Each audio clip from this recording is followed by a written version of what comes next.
肯尼亚共和国位于非洲东部，地理位置优越，是非洲的门户和运输枢纽，东临索马里，南接坦桑尼亚，西连乌干达，北与埃塞俄比亚、南苏丹交界，东南毗邻印度洋，海岸线长536公里，是东非的第一大经济体。历史上，这里曾通过古代海上丝绸之路与中国保持着密切的贸易往来。现如今，肯尼亚是“一带一路”战略在非洲的唯一支点，也是中国投资最多的国家之一。作为非洲3大航运枢纽之一，肯尼亚对于未来中国在非洲继续开展“一带一路”的相关合作意义重大。今天就让我们通过肯尼亚驻华大使迈克尔·金扬九一，去了解中国与肯尼亚是如何建立绵延数个世纪的友谊，中肯之间又将怎样在广袤的非洲大地上推动“一带一路”的建设与发展。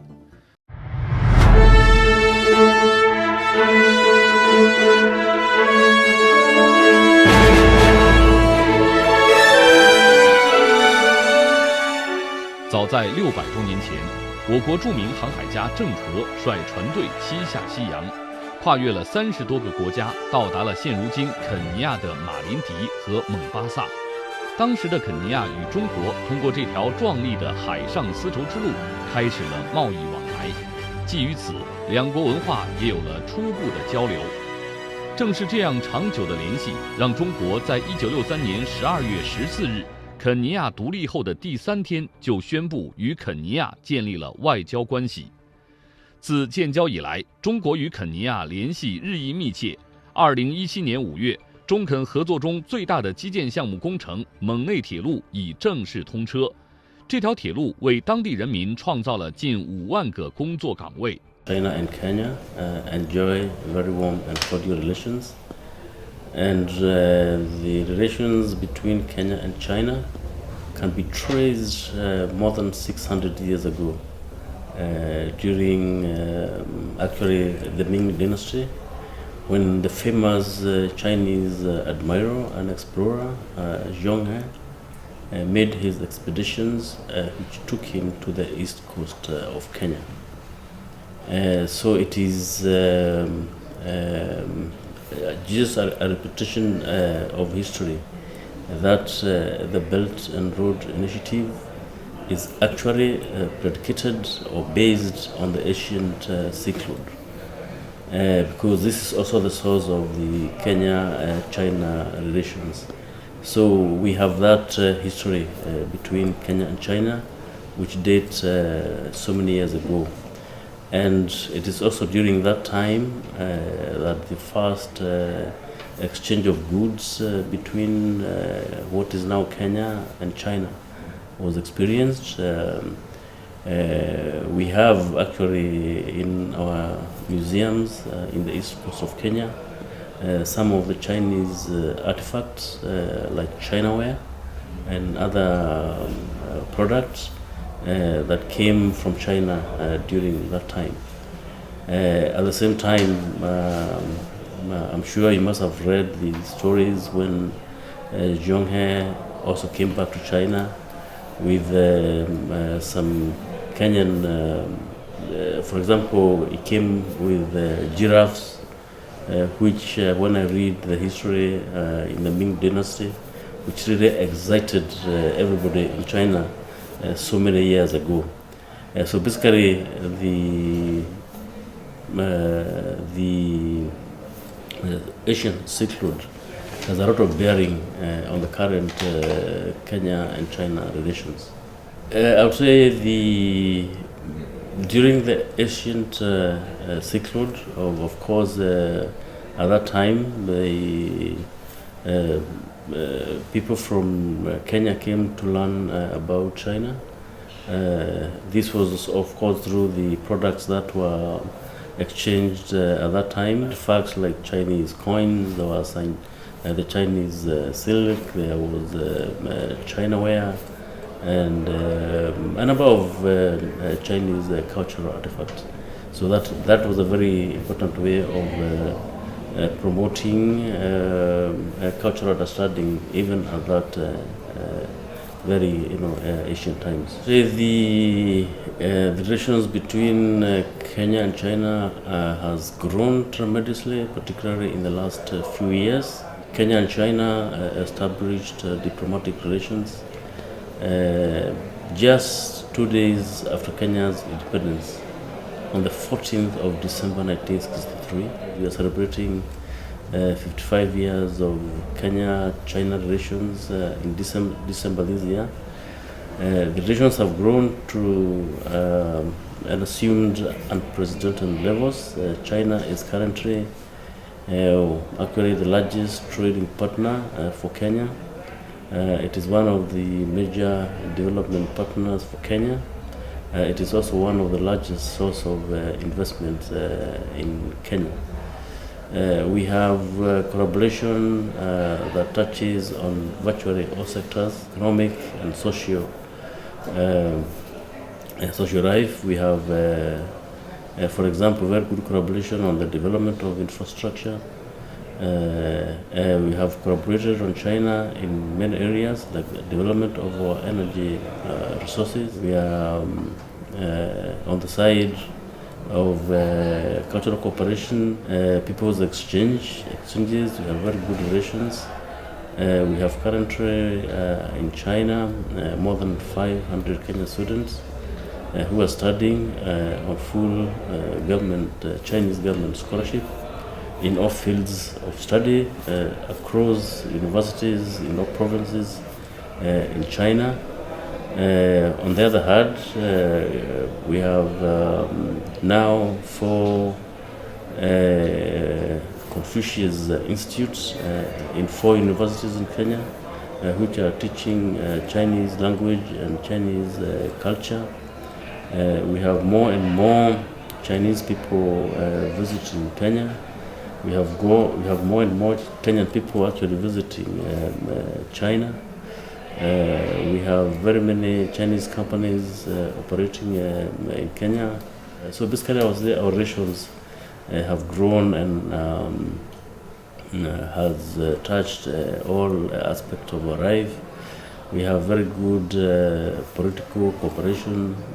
We have experienced very high levels of visits between our leaders.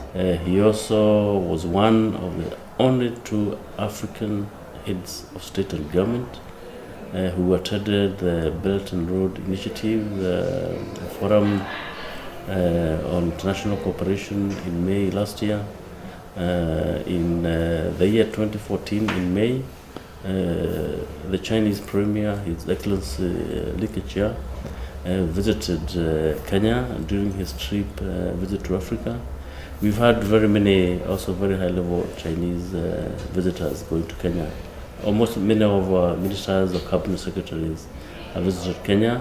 Currently, we have the principal secretary from the Ministry of Tourism and Wildlife, who is on this visit during the forum we've just had. So basically, our relationship has grown and continues to grow. 肯尼亚的发展潜力巨大。肯方的2030年远景规划中，将开展能源、基础设施、建筑业、农业、制造业、采矿业、旅游业、批发和零售业、金融服务业以及信息产业等全方面发展。在此基础上，肯尼亚政府倡导与中国携手搭建两国间的贸易合作平台，帮助中肯双方企业间的合作发展。中非发展基金就是成果之一。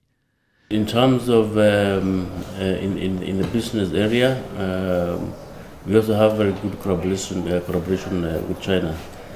As I said, for example, when we cooperate in the area of infrastructure, when we cooperate in the area of the development of our energy resources, it also entails a lot of business cooperation, in which case we have a number of Chinese companies which are undertaking the projects in Kenya, and at the same time they're cooperating with Kenyan companies. So that has created the platform for more cooperation in the business area.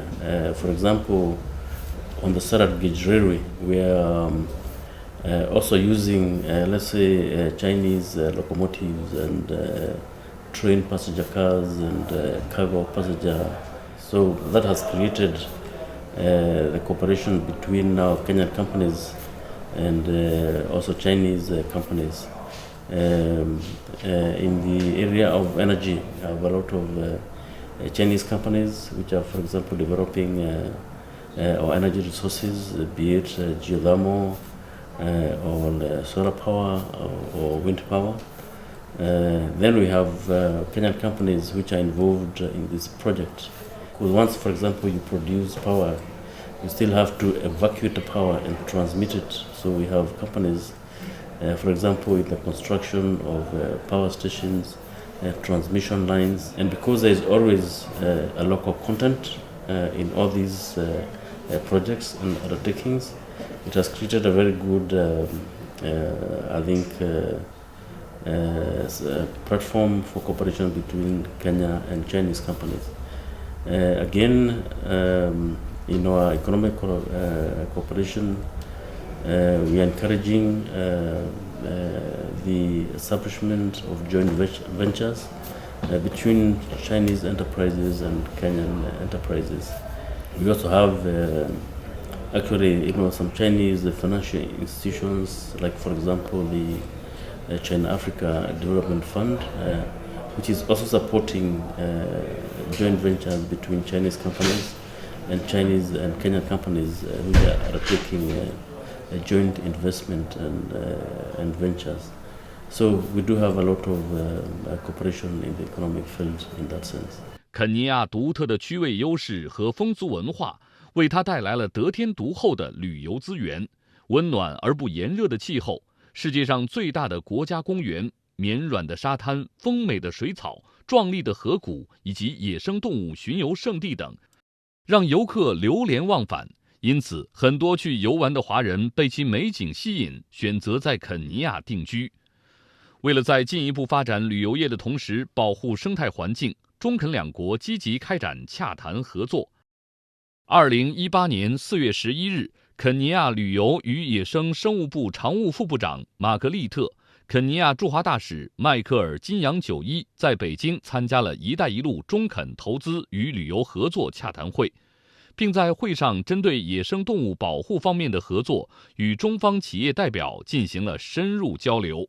If you go to, for example, to Nairobi and other cities, you see a lot of Chinese restaurants in Nairobi, other places. I think it's a very good thing. It contributes to also cultural understanding and people to people, friendship. In addition to the economic benefits, which are also very important within the Belt and Road Initiative, the Belt and Road Initiative also advocates for cultural cooperation and cultural understanding between peoples. I think the Belt and Road Initiative is also very important for peace and security, because one, you have economic security. It also means, on the other hand, that it contributes also to basically to peace. The Belt and Road Initiative also advocates for what we call shared prosperity. So it has increased, I think, hope among millions of people, not just along the Belt and Road countries, but virtually all the countries which are partaking in the initiative. So I think it's if you look at the nature of development and initiatives of the Belt and Road, it's also contributing to the basically conservation of resources, conservation of and promotion of what we call green energy and conservation of environment. So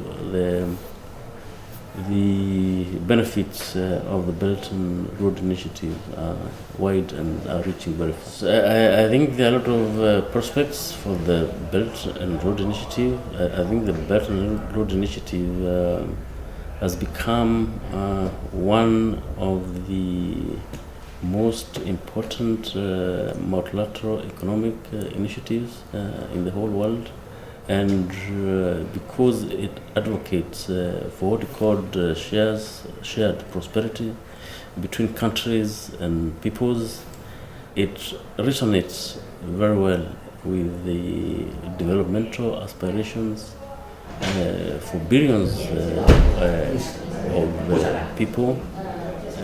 For example,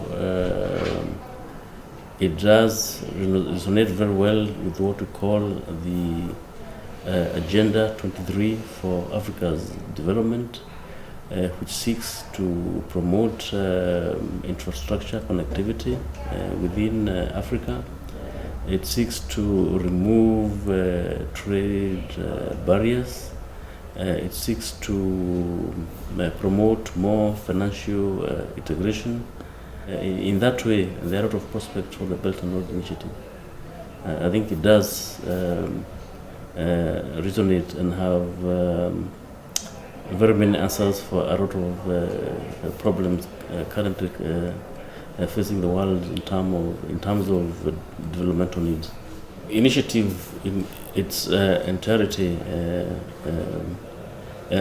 basically offers also very practical and concrete ways for countries to work together. If you look at the vision and action plans for the Belt and Road Initiative, it talks about basically integrating national policies of various countries in various developmental aspects, which is very important. So it gives, it creates and gives the space for different governments to coordinate their policies, be it in, for example, in infrastructure development, such that we are doing, for example, our own infrastructure development in Kenya or within the East African region, we can coordinate and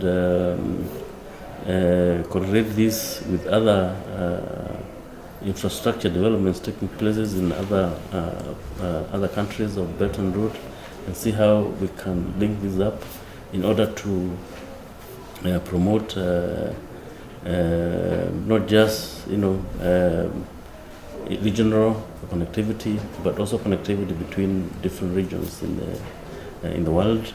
It basically offers very good ways and means for countries to cooperate in a number of areas, in the economic field, in the cultural field, in people-to-people exchanges, not just on the what we call the belt and the maritime Silk Route. It also talks about connectivity in the skies, opening up the skies and linking up countries and peoples through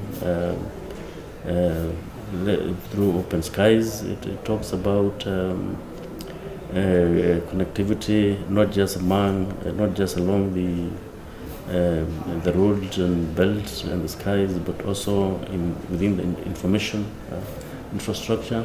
So it offers various ways of cooperation among the countries.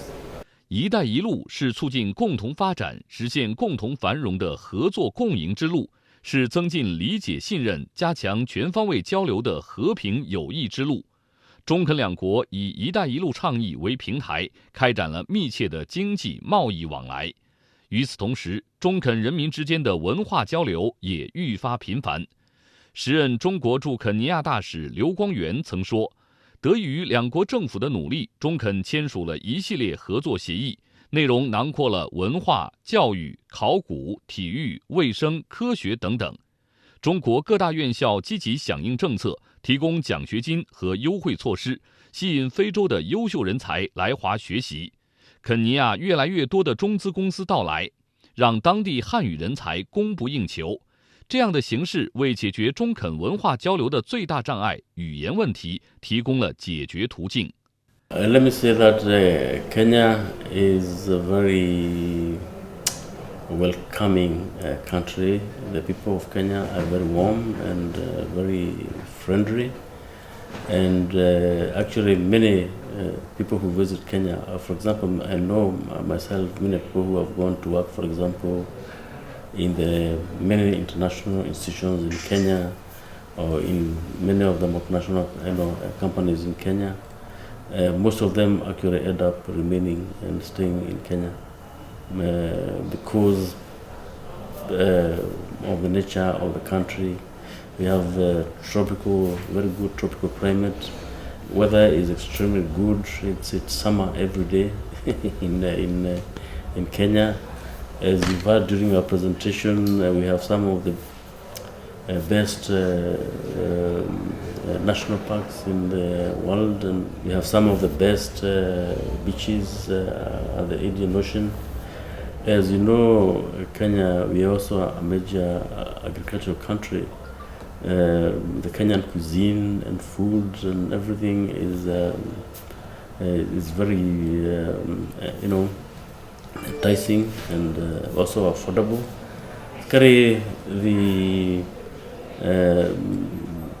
It is for a number of those factors that many people, I would say not even just the Chinese, many other people who actually go to Kenya want to remain and want to even, when they retire, settle in Kenya.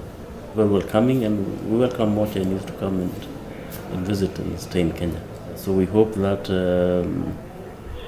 after these, as we go forward, we'll have some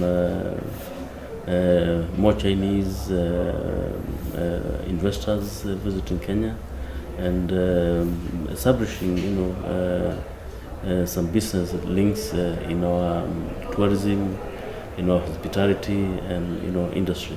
Thank you very much, and just to have had a very good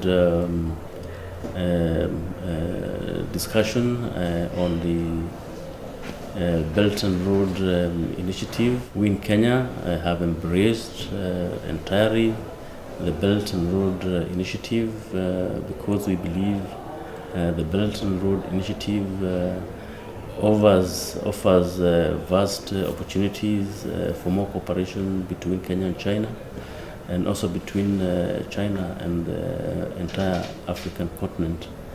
It has a lot of answers for a lot of our developmental needs and aspirations. 一趟趟列车串起了中欧的共同发展梦想，一条铁路也串起了非洲国家肯尼亚的发展梦想。肯尼亚独立100年来的首条铁路蒙巴萨内罗毕铁路的开通试运营，不仅圆了肯尼亚的世纪铁路梦，同时也将中国模式、中国实力和中国智慧真实展现在非洲乃至世界各国人民面前。可以预见，中国的一带一路倡议与非洲的2063年议程产生共鸣，中肯之间的各领域合作将会保持着旺盛的发展势头，为共同打造政治互信、经济融合、文化包容的利益共同体、命运共同体和责任共同体做出卓越贡献。